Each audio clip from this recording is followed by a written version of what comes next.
I should have came in a disguise. Oh no! No. Look at the applause you had at the end of the film. That was Doesn't it so feel good. What a charismatic man, and now I'm sad girl. So, Nice. So this is not your first film.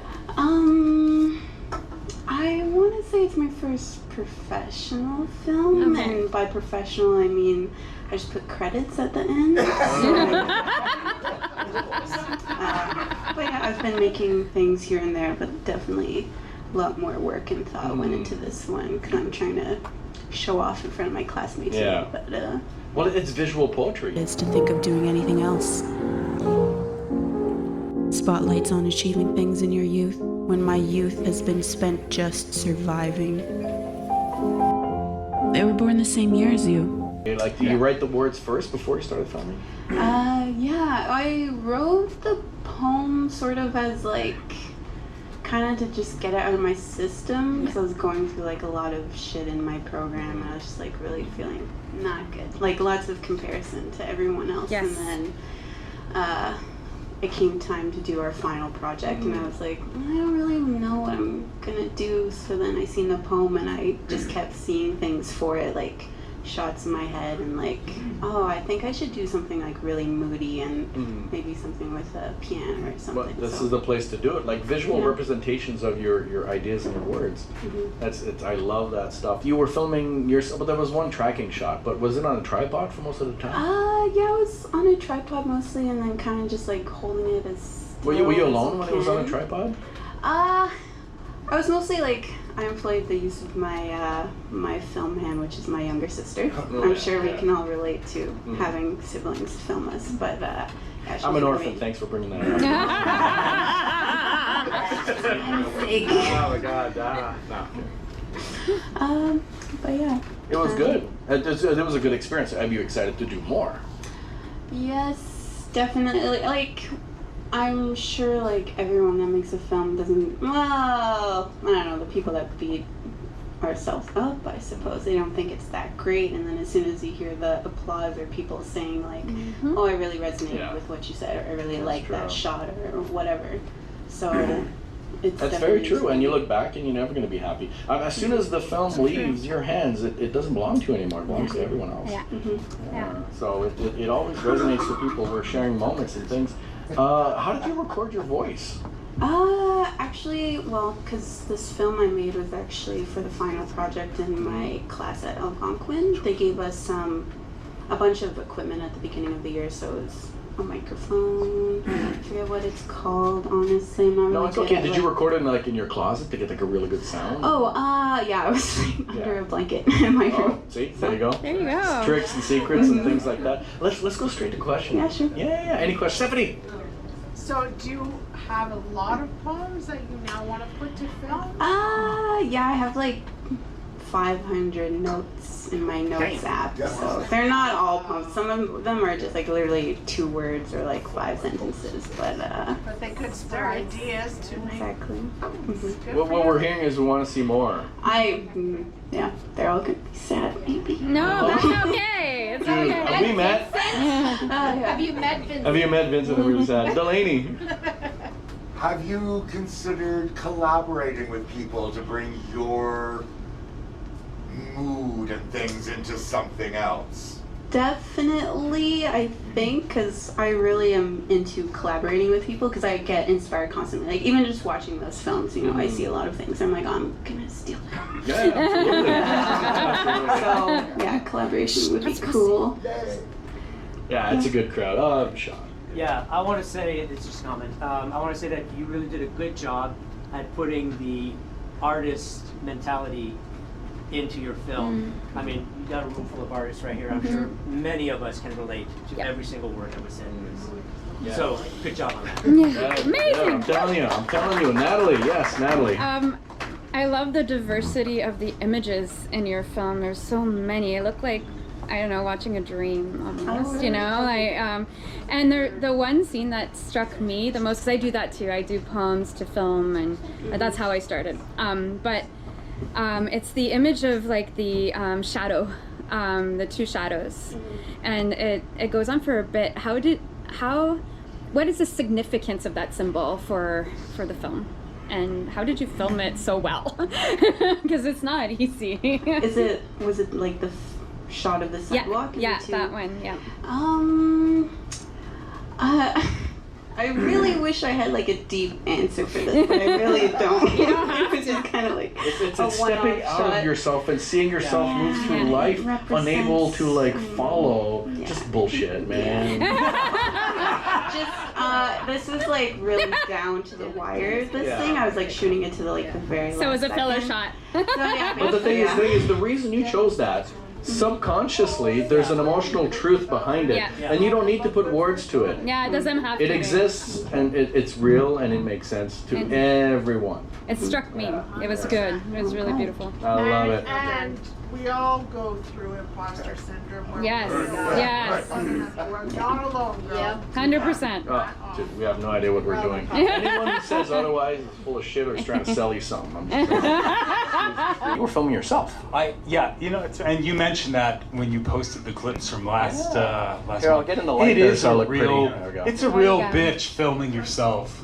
It really Right? sucks, actually. Yes. I mean, I have a little remote app that I got for my camera, and it's not even reliable. half You know, the I time. wonder if you could just use an app on your phone. That's what I do now. That's what I've been doing, but it's Yeah. buggy. But, Oh yeah, is it Sony? yeah. How'd you know? Yeah, Sony apps are really buggy right now. It depends on the camera you have, but the newer camera works a bit better. Yeah. Hey, come and join us. No, I can't get out. Oh, that's a real bummer, man. It's real trippy over here. There's like flashing lights everywhere and... But he was telling me, do you have the right lens? Because I was having camera problems. Turns out it was the lens. Oh, you were right. Yeah. But it was amazing what $60 did. Don't tell my girlfriend I was right. You know. You're filming on a tripod. Yeah, it's either a tripod or sometimes because I got these really long feelers. So Oh, they can, yeah. I can do this and you can't tell. Mm-hmm. A lot of some of those selfies on the profile, I'll bet we're done Yeah. like this. But it's autofocus though. Is it autofocusing? Yeah, that was the problem I had initially. Was her camera was just not tracking and Not tracking. autofocusing. So I got a Sony cam, but it was a fisheye. Got another cam, it was a fisheye. Oh. Got another cam, it was a fisheye. Got really. Can I say? Yeah. Well, what the hell's We all here? paid, we're drinking. I got real fucking angry. So I bought I bought another one with a fisheye lens. Oh no. And then I But finally sometimes- finally got it right. But they're like point and shoots with retractable lenses. Sometimes you can get attachments to them. Yeah. Yeah, Yeah. absolutely. So the one I have it's finally working. Oh, So- nice. Nice. Yeah. But Yeah. doing the sound and everything, I've already been doing sound for years. So So it sounds pretty that part's the really fun bit. When it comes to editing video, though, this is only the second But that's time I ever did it. Wow. You did good. Yeah, It's yeah, so yeah. good. But that's the thing is you keep. You know what it is? It's artistic choices, and Yeah. this is going to sound stupid. No, No, actually, it's not that's going to it. sound stupid. I remember I did a cut on one scene on the last video, and it ran maybe 1 second longer, Yeah. maybe 2 max. And when I was watching it the whole time, I was just like, it's not funny. No. It's not funny. No. And then I went back, and was I doing his voice just then? Yeah. Oh God. But then you second guess yourself. You start Yeah. obsessing, and it's true that editing is a huge part of the creative process. You can retell a story in the editing, absolutely. Mm-hmm. Yeah. A lot of the props. You made the props. Yeah. Yes. Yeah. Is there new props in the works, or is there a TARDIS in the works, or is there? Well, technically, I'm already in it. Yeah, that's right. So- But from the outside. If you see it from the outside again, it's gonna be the red phone booth. Yeah. Because as much as I'm trying not to infringe on a trademark, it's like infringement, it's like yeah. duh. We all know what it is. So Are you ever gonna Yeah. have a sidekick? Oh yeah. a sidekick? You need a companion. Yeah, a companion, yes. A Of some companion. kind. Well, I can't use It's tradition. Some Yeah. kind of puppet. I have a I have a K9, but I'm not going to use it no. because that would be too easy. That would Yeah. be cheating. No, Is she going to be your competitor? In real life? No. She just holds the plunger. Yeah. Or the claw. She just holds For those who aren't familiar in Doctor Who, there's these robots that have these arms with a little sucker on the end, and it's literally a kitchen sink plunger. That's what they made the original prop from. Or the salt and pepper shakers from the 70s. Yeah, what are those called? People laughed at them because they said they looked like salt and pepper shakers at the British show. Scary. So I literally bought a toilet plunger, and she gets to wave it around whenever I need somebody to do it because I can't be in two places at the same time. That's true. I used to film myself all the time, but with a manual lens. So it was a pain in the butt. You have no idea. No idea. So I wonder where you could post these, if you can be part of fan groups or stuff like that. Well, originally, that thing with the two bad robots, the same thing happened in the last one, remember, with Mr. Burns and Smithers? I had initially thought of an incoming transmission being get another podcast or another Who channel in and we could chit-chat for a bit. That didn't work because, well, I mean, they got their own channels going, why should we talk to this guy? And then I thought, well, I mean, aside from this, you know, they'll come to you when they need you for something. Yeah, exactly. So what happened was I realized, well, wait a minute, I can do voices. Yes. So I heard somebody say, is that like one of the Cheech and Chong guys? Is that what it is, right? Yeah. And it's like that could be a generational loss. So Tommy Chong. How many people here know Cheech and Chong? Cheech and Chong. Okay, fair bit. So you did get who it was. Oh yeah. Okay. Yeah. Now, if you go back to the 80s and watch a video of Doctor Who, those two robots actually sound exactly like they did in the episode. So when I do impressions, it's not just Cheech or Mr. Burns or Smithers. It's the actual characters. Well, it's interesting because you're bringing comedy to sci-fi horror, which is well, that's what it is, sci-fi horror. Right? It's funny you mentioned the horror bit because that's next. It used to be. That's the next.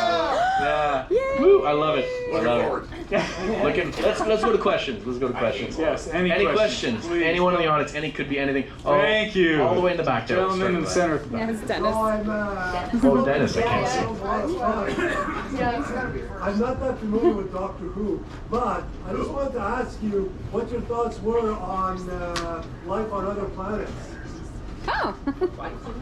Oh, we're having discussions now. It exists. To what capacity? Who can say? Oh, that's a perfect answer. Perfect answer. But the moon and the Earth are fucking flat. I knew you were They're going not flat, okay? They're not flat. My mistake. They're round. The moon and the Earth are round, so you gotta, you know. Walking there. Walking over there. Maybe I'll make an appearance in a video someday soon. Stephanie, you got a question? Yeah, so maybe more of a suggestion, maybe, but so your little sidekick something or other, could it be like something alien-like? Yeah. Oh, well, that's definitely well, originally, the sucker thing is the sidekick. You never see anything but the sucker. Yeah. Occasionally, but we had the claw one time, right? Yep. Yes. Yeah, we had the claw. He's like, yeah, he remembers. What was that? After it grabbed you. Oh, in the crotch, yeah. We literally did do that, by the way. Very carefully. We did it very carefully. I'm like, do it, but don't do it too hard. That's what You have to have a safe word. My safe word is don't stop. Oh yeah, I'm talking to you, Eric, in the back. Okay. Any other questions? You played a lot of different characters. Well, there's 4 minutes and 48 seconds of your life you're never going to get back. I don't want it In back. the great Canadian way, I'd say sorry, but nah. I'm sorry. I'm so sorry, eh? Yeah, I'll make fun of myself, save you guys, the audience, for having to do it. You was all butt-ass naked there, hanging upside down, tits bouncing off your face. Sounds like you was getting motorboated. No, but it's great. It got a lot of laughs. Though. Yeah, it did. To get to the serious side of things, in spite of the bucket of nonsense you just witnessed, it's actually a collage of snippets from various auditions and audition and concepts for other films, little pieces of auditions from scripts, and other ones that were, most of it is completely and totally on the spot improvised. Just whatever, when my mouth opens up, I don't know what's going to come out. So now you guys don't know either. Do you really put rollers in your beard? Yes, I did. For that one, yeah. I went down the Sally Ann, I bought a big bag, I picked out the ones I wanted, I went home, and the wife looks at me like, You should have just called me. I've got tons. Actually, that little bit there is some small snips out of a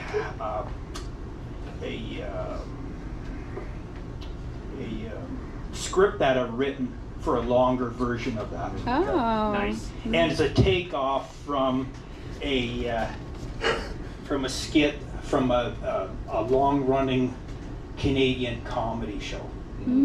Which is? Red Green.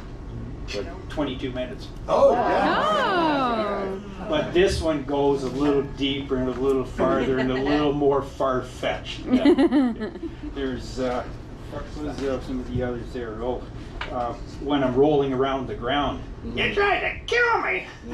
That's the only line that's from an actual script in that. Yeah. It was shot a while ago, but it was never edited or put together at all. But it matched the theme, so I decided to. So you hold on to a lot of footage, right? You still have like all this archive of footage? I do have lots of footage, and a lot of it hasn't been edited or put together. Wow. Yeah. It's amazing how you can take images and put it together and create a mood and a tone. Like this was haunting. This was kind of creepy. Like I know it's intentional, and that's brilliant because it's unsettling. Yes. But you can't put your finger on why. This is just a little element to bring it all together. There was a couple of like slow frame rates you did. Was that in post or in the camera? So that was in post. Good eye on that. So yeah, there were a lot of single frame shots. Kind of animated, click, click, click, click, click, click, and I slowed it down in editing to get that effect. And she said, Sophia, you need to start acting like Kelly's older sister. You need to take care of her. And I just felt so bad about it.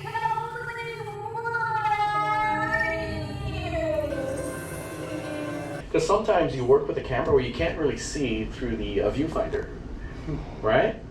Yes. So you light, or you position your actors in front of light, like you see the light with your naked eyes, and so you see it without the camera seeing it. That's remarkable. Yeah, because a lot of the gear I use is really, really old. So yeah, sometimes you can't see anything through the viewfinder. You just kind of go on faith, and hopefully it turns out, and a lot of times it doesn't. But it's so trust your instincts, because there's always like how the camera sees it, but sometimes, because I do the same thing.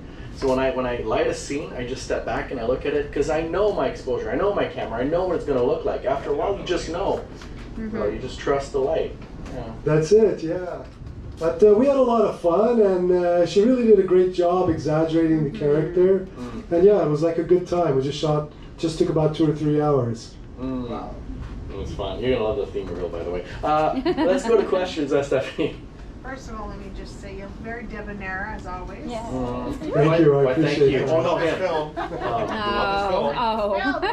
The film, you're right. Yeah, no, it was great. You're so creative. Yes. And you bring something Thank you. completely fresh to the table every time. Yes. And Nat and I were both agreeing that's a good monster pool. Yeah, it should have been monster pool. It's creepy. Well, thank you. I appreciate your feedback, and I appreciate the community. You guys. Oh, so you have a question right there. Yes. So this was shot on your 16mm film camera, right? It was shot on Super 8 film camera. Super 8? Yeah. Super 8. How are you digitizing it? So there's two ways of doing it. There's a lab that'll do it, or what I can do is I can project it against the wall and then film it with my own video camera. Which isn't what I did here, but I have done it many times like that. And it gives it a unique look, a unique aesthetic. That's something else. All the way in the back, is that Eric? I can't see. Yeah, great film, by the way. Thank you. Thanks, I appreciate it. Was this story based on like a real story, or is this something you came up with? Well, that's a great question. It was going to be part of a longer film, and COVID came and interrupted it, and then we just never got back together again. But it just just as a single scene for a fun Kino film, it survives on its own. Yeah. Yep. No, it works quite well. What ended up happening with Kelly? Well, it was supposed to be about like demons coming back from hell, kidnapping her. I don't know. We just never had the time to put it all together. Awesome. Reach out, finish the film, submit it to Monster. Yeah, well, it was like finish it. Make this some hunting demons or something off camera, something artsy fartsy. Yeah, well, maybe we'll think about it. There you go. Who is singing in this? Me. Oh, yeah. That's all right. Good. No, it sounded good. It sounded good. Fine. You do karaoke? In Montreal. Ooh. Nice. We should get some karaoke. There's some karaoke in the city. Right. Very funny, actually. You'd be surprised who sees you in Montreal. That's the reality. Yeah. You didn't want me, baby, you crawled up on my knee. So this was what about like a minute and a half? 2 minutes? Sounds about right. How long did it take you to set all the motions? A couple days. Yeah. I kind of set up like 2 black tables, and they're these puppets, right? But they're not. They don't have any rigging. No. So I had to wear like black gloves. So, Yes. Yeah, there's no like green screening. It's just like. Yeah. Oh, wow. It is very cool. A lighting error allowed me to do that, so it's good. It was a happy accident. Happy accident. We won't go there. This is old wounds. So why did it like fall on his back at the end and that was it? Oh, because I literally, again, a mistake, and I was like, okay, I'm done. And then I saw it, and I was like, oh, it looks like he just kind of fell down. That's awesome, because then everyone laughed. Everyone thought it was great. Yeah, He just fell, and it got a good reaction. Totally. You never know. Sometimes they just go off script. Happy accidents. Yeah. Yeah, that has a different meaning when we talk about my girlfriend. Yeah. The best 20 seconds of her life. I'm sorry. Let's go to questions. I don't know what you're referring to. Sex. Who makes puppets?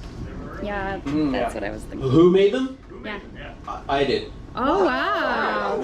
Out of what?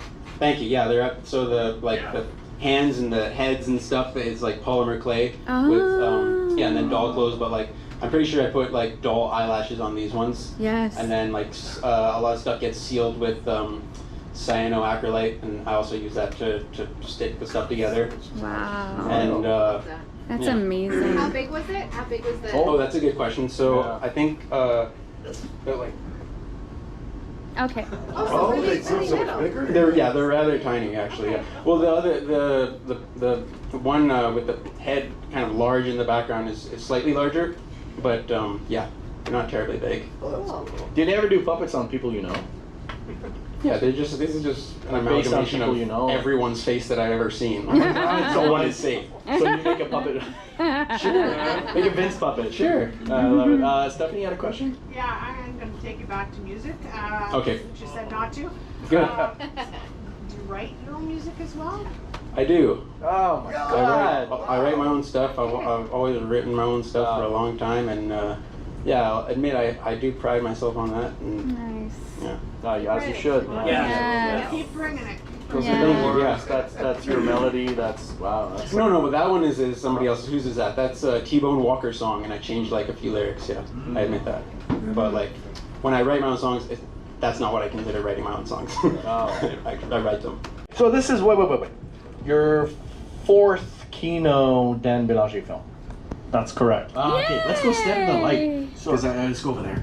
Because I look so much better in the light. It'll be a party of 3. Yeah, or in the darkness, as my girlfriend says. Wait, I just got that. Okay. All right, shoot. So the location. So it's a school, right? That's correct. So this is not the first time you filmed there. You filmed like 3 previous ones at this school. Actually, not the same one. No. But it's actually within the Orleans area. You're going down, Buster! Do people ever come out and like kind of watch from a distance what you're doing? Yeah, there were some kids' parents just popping by and then taking off. So yeah. Well, that's interesting. Do you ever talk to them and say it's all cool, we're filming something? A couple times. I'll just keep it very brief. Yeah. But no, there were no putties or anyone of the sort. Just so you know, it was actually filmed on a Friday evening. On Friday evening. It's amazing what you can get away with when you have a camera. Yeah. And like I used to film stuff downtown in the middle of the market and act really silly. People are like, oh my God, what is going? There's a camera. It's all fine.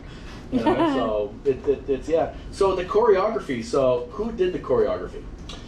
So I had actually put together a fight sequence. That's what I had studied when I was in Los Angeles for film school and learning professional fight choreography.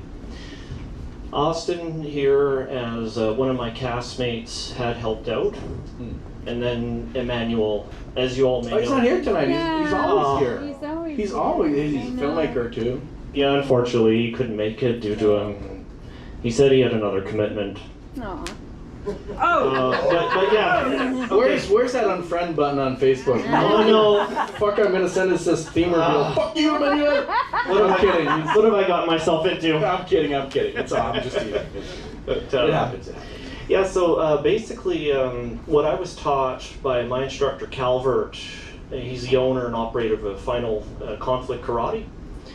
He always said that so when you're doing a fight sequence, that basically tells a story which unfolds to lead to the next event in whatever production that you're dealing with. Oh, that's interesting.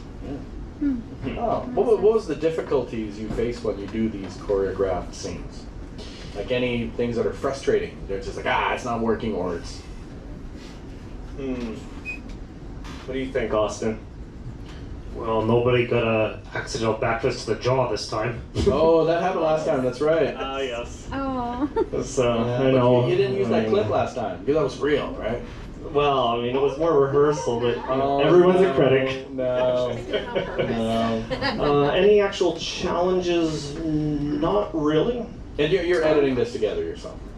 Yes. Yeah. I was having difficulties with another editor. I won't mention any names. No. But it worked out even better. But you're learning how to edit yourself, like you're doing it all yourself. True. You have more creative control over the end project, a product like that. Yeah, so it all worked out as a sort of a redirection. Yeah. Learning new skills as I go along. Yeah. Do you like editing? Because a lot of people hate it. Well, there's a lot to learn. There's a lot to learn. You're just sitting around, you know. You develop a workflow, a process, where you do certain things first, then you do certain things after, and wine helps. Always. I endorse that. Yeah. Music and wine. Let's go to questions. Sure. Any questions? Oh yes, let's go to Francis. Yeah. I may be misremembering.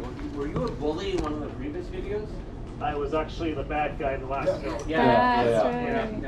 Hard to take him out. Yeah. Yes.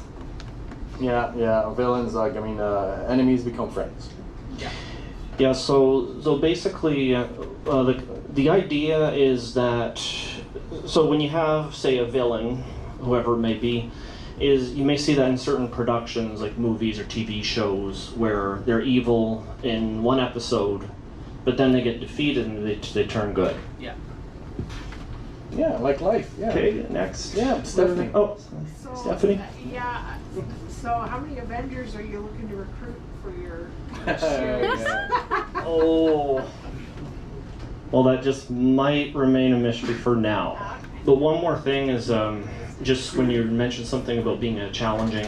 It's just something that's aside from fight choreography is that now, as many of you may know, that I have sort of a distant relationship with my own father.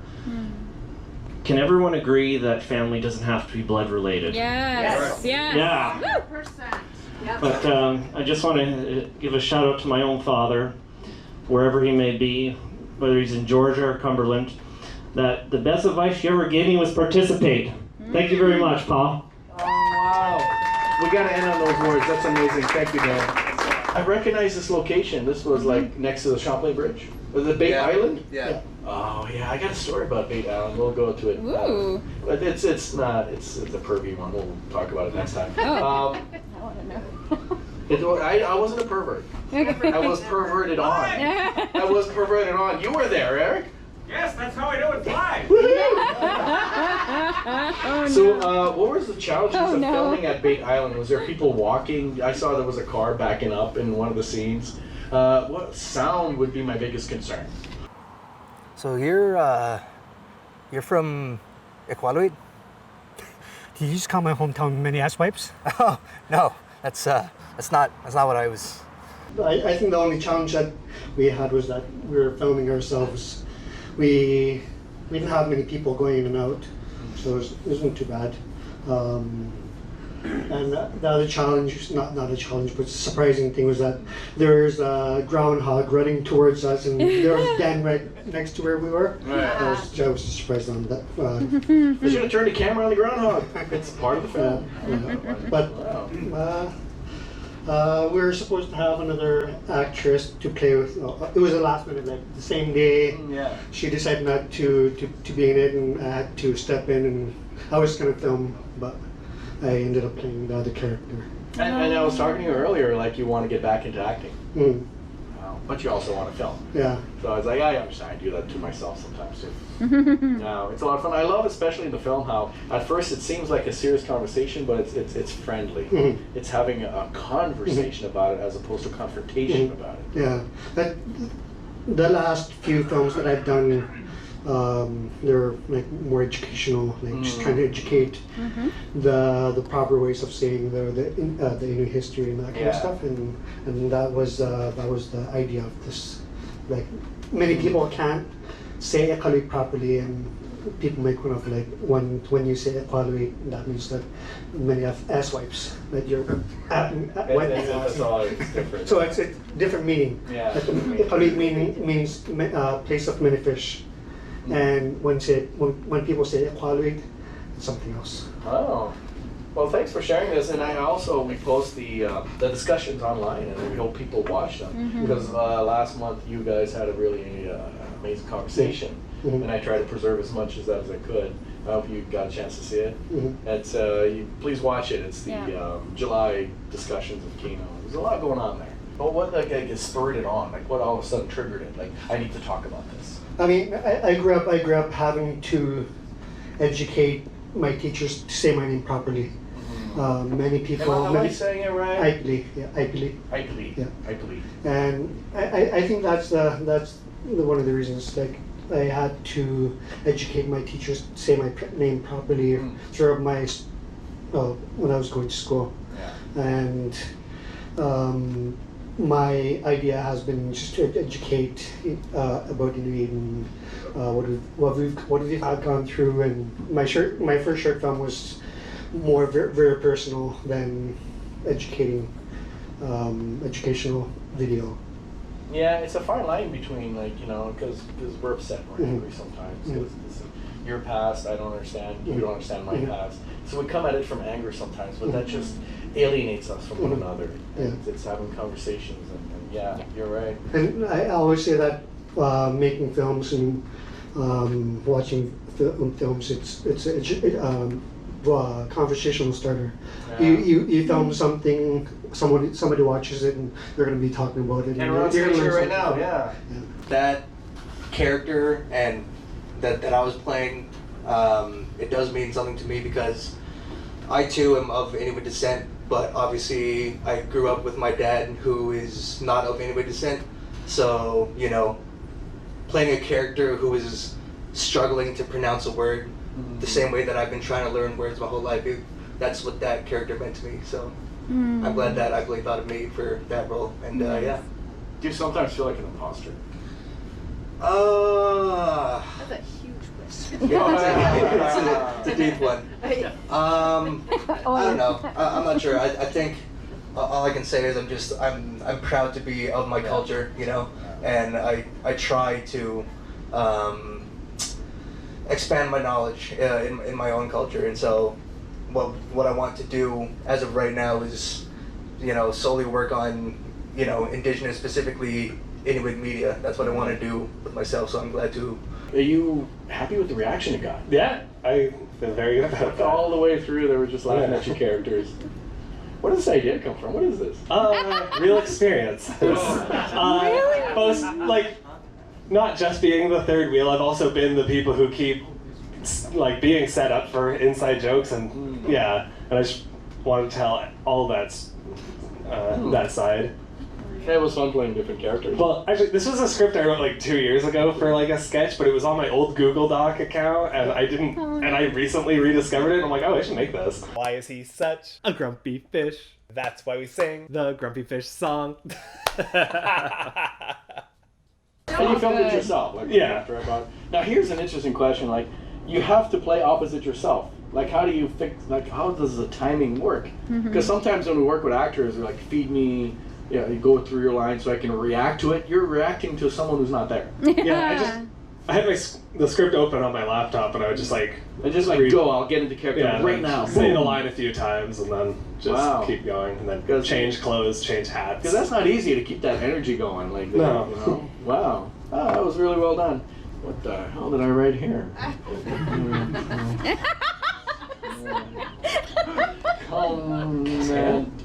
Oh, editing comedy.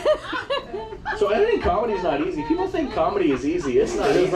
Timing, because it's all about timing and reactions. So you've done films before. Yeah. But I don't remember. You've done comedic films? Yeah. Nice. And you edit yourself. Yeah, I edited this. No. Yeah, this is the first time I've ever like personally submitted something to Kino. No! Yeah. What? I mean, there's just stuff I've been involved with, but this is the first time I've been like, I want to put this in and then sent it to you. Wonderful. Well, based on the reaction, it encourages you to do more. Very much so. How did you keep the characters so real? Like, because they were all so real. Like, how did you remind yourself that, okay, now I'm this person, now I'm that person? Well, it's like, this person's getting fed up, this guy is... So you were just in the emotion of the characters? And then these guys just kept laughing, and while editing, I got so sick of my own laugh. How long did it take you to do this? This was just like a day project, honestly. Yeah. And playing these characters, it's fun. Like, you want to do more, right? Yeah. Because I see this and I want to do it. Yeah. I want to play different characters opposite myself. Like, just let go. Yeah. We have a big box of costume pieces, so like, I was like, oh, there's a white wig, that'll work as a judge. It was so good. That was hilarious. Just a hammer, not a gavel, just a regular hammer. I think that's what made it even better. Well, I couldn't find the mallet, so I was just like, hey, I'll just use this hammer.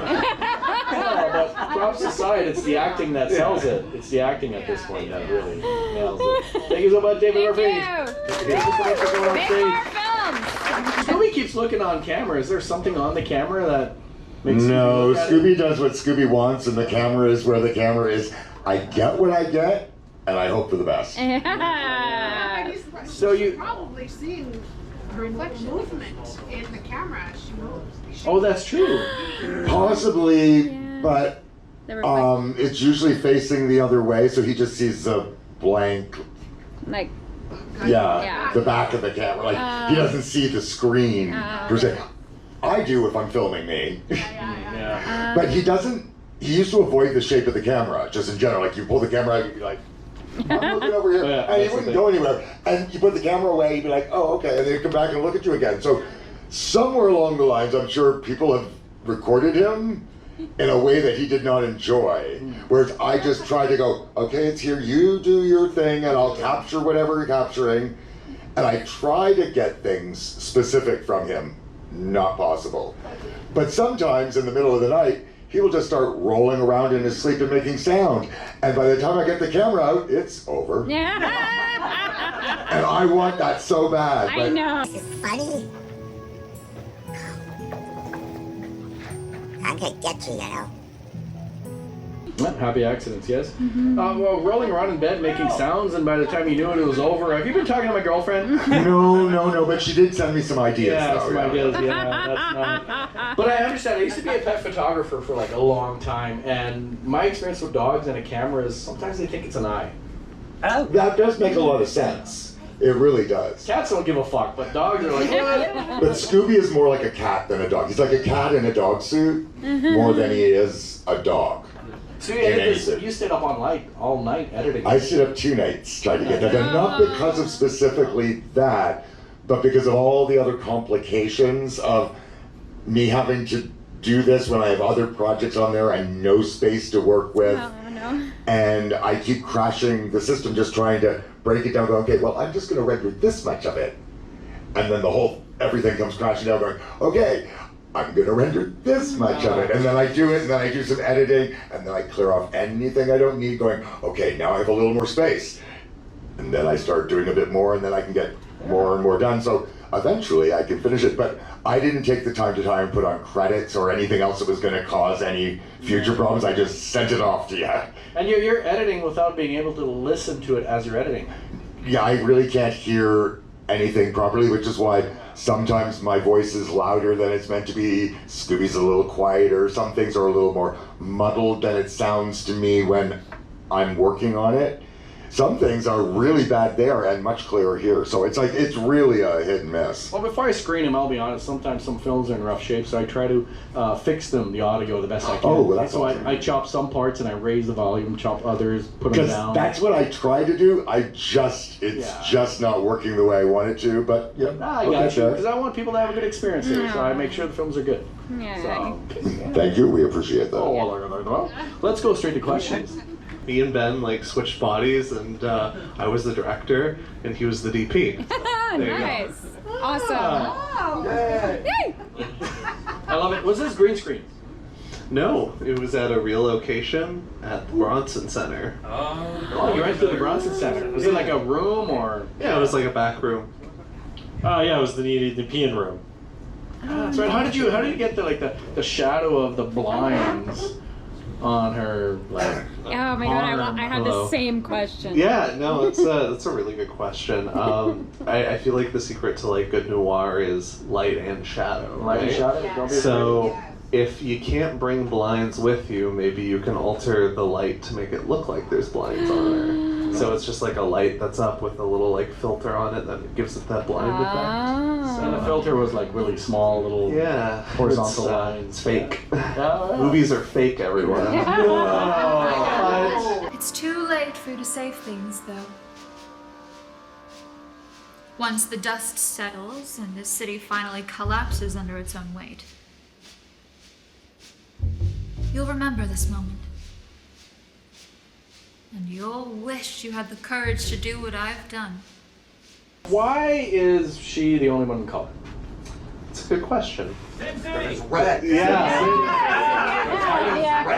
You know what? I went into this. This is like the third noir project that I've made in the past, and I really like selective color as a style. So you see Sin City, they're doing selective color red, so it's the woman in the red dress, right?